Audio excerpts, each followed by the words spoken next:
mayroon po kasing isang panayam si Vice President Sara Duterte noong kasagsagan ng kampanya. Nabanggit nga po itong pag-file ninyo ng impeachment laban dito kay President Marcos. At may sinabi siya, hindi ko lang maano yung video kung mayroon tayong footage noon, ano. Pero kasi nandun din ako mismo, personal, nasabi ni Vice President Sara na parang kung siya daw yata ang magsulat noon para mas maganda. Open ba kayo doon, Chairman Cardeman, na kung sakasakali magre-refile kayo or mag-file kayo ng impeachment, si BP Sara naman ang pagsulatin ninyo ng articles?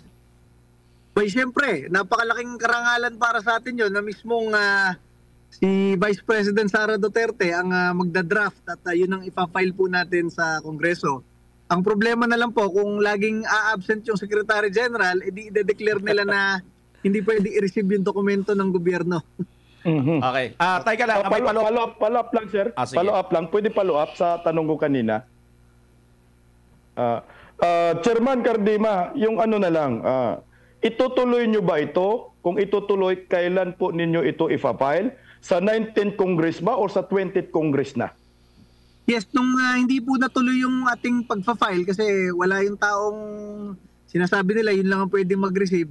Ang suggestion sa atin ng ibang mga Duterte supporters, i-file na lang sa opening ng 20th Congress sa SONA. Bakit?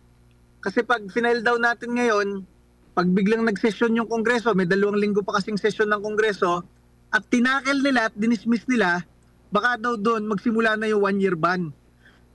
Tama ka dyan. Nila, sa opening na lang daw po ng 20th Congress.